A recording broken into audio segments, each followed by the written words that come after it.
If you're a single figure golfer looking to break 80, this is the gear that you need to be thinking about. So here at Golfalot, we've tested hundreds of pieces of equipment, and today I'm going to talk you through the things that I would think about when setting up a golf bag and what I would recommend for single figure golfers. So starting off on the tee with the drivers. Now, when it comes to single figure golfers, I don't think there's really a one size fits all, and that's because there's still a lot of variety in the game that you'll see from single figure golfers. However, what I would say is that the majority of the time you tend to see better golfers going for the low spin model just because they want to, they feel like that's going to give them the most distance. However, there's nothing wrong with choosing a more forgiving driver if you're a low handicap golfer. You could go and get a 10K model if that's what's going to make you the most comfortable off the tee. If you've got a really high swing speed, then the low spin model might be a great option for you. I would say the main thing to bear in mind is that from the tee, you want to get fitted. That is the thing that made the most difference to my game personally, was getting fitted by an expert as to what the correct driver is for you. For example, with the QI35 this year, I actually got fit into a low spin model. I've never once thought that I should be fitted into a low spin model, but that suited me this year with the QI35, even though I would never go for that. So that just really shows that the experts who are going to fit you, they know what they're doing, and that could be the biggest game changer, is just getting fit into a driver that is going to work best for your game.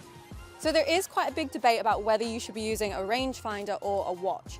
Now, I prefer using a rangefinder because you can be a lot more precise. You can go into the target, you know exactly how far away the pin is or any of the hazards, whereas when you're using a watch, you're not getting those exact numbers. So for that reason, for lower handicap golfers, I would recommend using a rangefinder.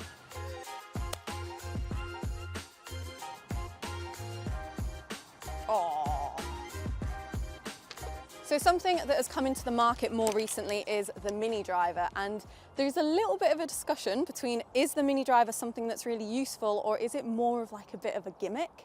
Now personally, I am somebody, and I don't know why this happens, but it does happen, I just get mental blocks trying to hit a 3-wood off the tee. I don't know why. However, when it comes to the mini driver, for me, that is something that I have found that I feel really, really confident with off the tee. And when you've got shorter holes or maybe more tighter holes that you just really need something that you can rely on to get you safely in play, for me, a mini driver is a great option. For some reason, a 3-wood isn't. But if you're somebody who, for some reason, like me, just doesn't like hitting a 3-wood off the tee, a mini driver could be a really good option. So coming on to irons now, I think when people think about low handicap golfers, the immediate choice is, oh, let's just go for some blades with the irons. Now the thing about blades is they might look cool, and when you strike them from the center, they might feel great, but they're not going to improve your golf. They might actually just hinder it because they can be so difficult to use. However, there's been so much technology in the last few years that means you can play an iron that has a little bit more help, a little bit more forgiveness, but it's still going to look really, really sleek and it's still going to feel great. Say, for example, I've chose the Ping Blueprint S irons. There are pros out there that are choosing to use these types of irons over the bladed irons. And we're also seeing a lot more sets of blended irons. So say, for example, if you were looking to get T100 irons, you might choose to get T150s in the longer ones. I've had T150 irons and I've had a 4 and a 5 iron in the T200s to just help with that added bit of forgiveness, because club manufacturers are making it so that the sets all nicely blend together. But the key point here is, just because you're a low handicap, don't feel like you need to go for blades. There are some fantastic options out there for an iron that still looks great, but is gonna help you out as well. So coming on to putters here, I've got the Mizuno M-Craft. Now this is a milled putter. The type of putter that I like is a milled mallet putter, and I have used my own putter for about 14 years now and never changed it. The main reason that I really like a milled putter face is because it's very reactive. You know straight away if you've hit a bad shot, and that just helps you to know where you need to work on if you need to be focusing on your putting stroke. And I think as lower handicap golfers, that is important. We tend to be looking to improve our game continuously, whereas if you had a super forgiving, super soft putter face, you might not be able to get that feedback in the same way that you do with a milled putter. Even though I've always used the same putter, when I've tested out other putter styles, I've always preferred a mallet over a blade. I just find it that little bit more forgiving, and there's a really nice balance with a milled mallet between forgiving and getting some feedback. I think, again, with putters, it's so personal. It's probably the most important club in the bag, and so the main thing is just testing out a style and just finding something that you can be really comfortable and confident with.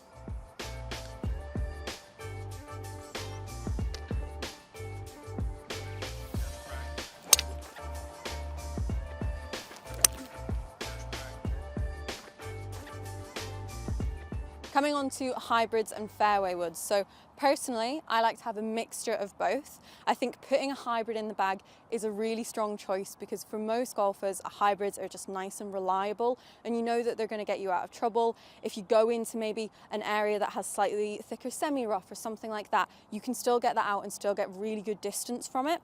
With my wood setup, I do have a 5-wood and a 3-wood. We've just got the standard elite models, but a little bit like drivers, you can have lower spin models, you can have more forgiving models. For me, the main thing with my fairway wood setup is a little bit different to most players.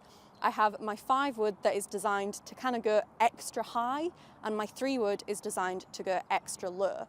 The reason for this is I play in the wind, and so when I went and got fitted for those fairway woods, they wanted to give me the option of having something that goes really high and really low, so I have that workability. And they did that through a mixture of the type of woods and the weighting in them. And really the most important thing there is looking at your game, looking at the types of courses you're going to play, and then using a fitting process to really get that matched up exactly to your game like I have. Overall, I think a mixture of hybrids and fairway woods is ideal, and it just comes down to what is the right fit for your game.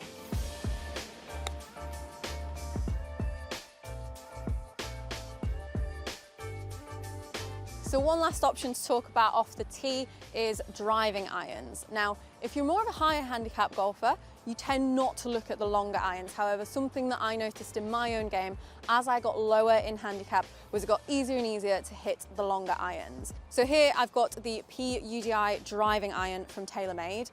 Now, I never thought that I would be the type of player that would even consider using driving irons because I always thought you had to have a super fast swing speed. However, the technology in these makes them really easy to hit. They're nice and forgiving, a lot more than I was expecting before using these. So if you're the type of player, you maybe don't like how a 3-wood or a mini driver looks off the tee and you still want something that's a nice, safe option, the driving irons can be a really good choice. They also tend to go a little bit lower, which is great if you're somebody who plays in the wind, and you can also use them from the fairway too. So they're a really versatile club, so another really great option to consider.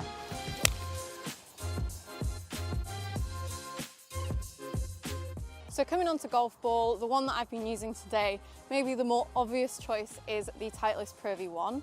Now, when you're getting down to that lower handicap, you are going to see more of a difference in the golf ball that you're using.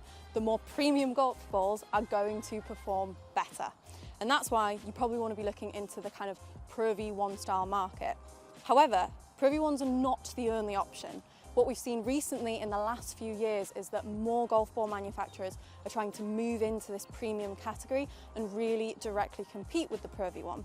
So you've got, say for example, the TP5, TP5X from TaylorMade, or you've also got Callaway that brought out their Chrome Tour golf ball to rival the Pro V1 and Pro V1X. I think the main thing when it comes to your golf ball that a lot of golf ball manufacturers say is to fit yourself from green to tee.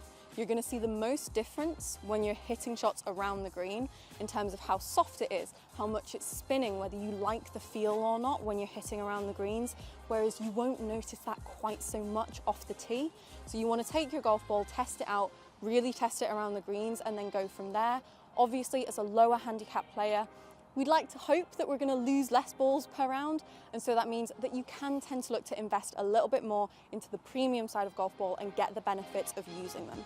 So as you're getting down to that lower handicap range, one of the things I think is very important is to start looking into more specialised wedges. And I would say that getting custom fitted for wedges is important.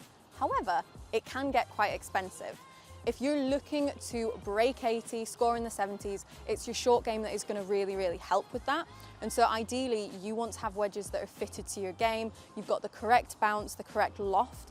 However, if you're going through the fitting process, like we say, that can come with a cost, but some new technology that we have seen, for example, with Ping, you can now use an online software, tell it about your game, tell it about the type of conditions you tend to play in, what you like to use your wedges for, certain types of shots, things like that, and it comes back with a recommendation. So these wedges here, the S159s, I've had these custom fitted using that online technology, and so it's not custom fitted in that same traditional sense, but it is matched up to my game, which is just really important for helping me get dialed in and getting in close with the short game.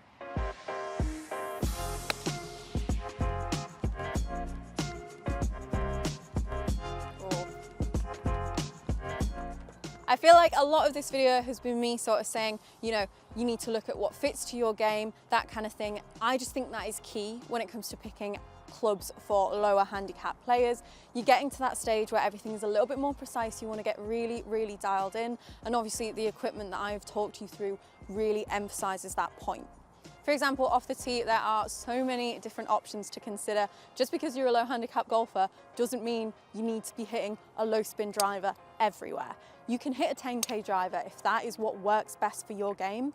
You can also hit a mini driver if that makes you feel comfortable, or if you want something that's going to go lower and be a little bit more accurate, maybe taking away some of the distance, you can choose to use a driving iron. But it really does come down to your game. The same thing we were saying with the wedges. If you use a grind or a bounce that isn't right for the type of turf that you're going to be playing or the shots that you want to try, that's just going to be acting against you. And we've really got to a point now with golf equipment that there's so much technology that you may as well use it. Everyone's using it to their advantage, and you're just losing out if you're not doing that as well. Just because you're a low handicap golfer doesn't mean you need to go and play blades. The technology is out there.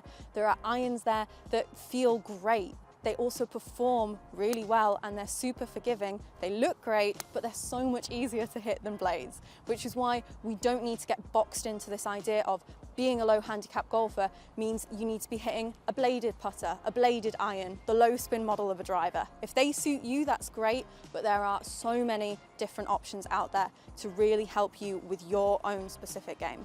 Thank you guys for watching. I hope you found this useful. Like I said, here at Golfalot, we test out hundreds of different golf clubs. So if you want to see in-depth reviews of any of the clubs that I've been playing today, make sure you head over to the Golfalot website where you can find our full written reviews.